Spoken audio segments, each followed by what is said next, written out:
The recent announcement by the South African Minister of Environment, expressing the South African government's endorsement of a proposal to sell rhino horn, is disconcerting, albeit not surprising. By Jason Bell.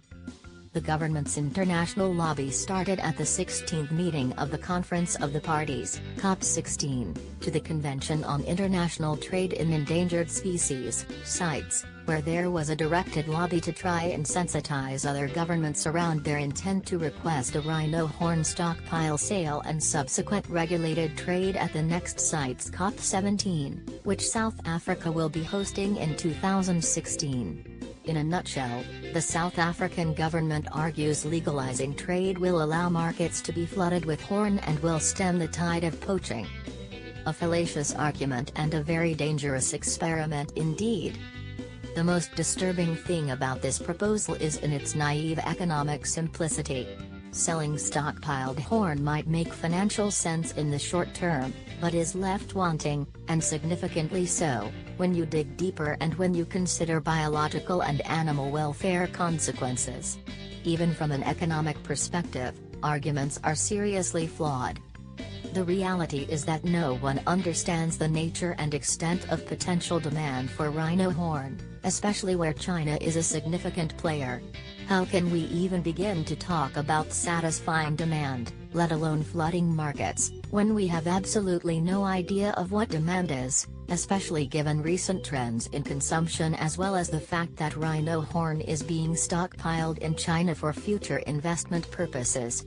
Essentially, the illegal trade alone is hedging rhinos to extinction, let alone the potential impact of further market stimulation through legalized trade. And then there is this, again fallacious, notion that illegal trade will be able to be controlled, regulated. The experimental trade in stockpiled ivory as sanctioned by CITES, in which South Africa was also a player and which saw a large amount of legal ivory enter the Chinese market, should be proof enough of just how impossible it is to control the legal trade in the Chinese market.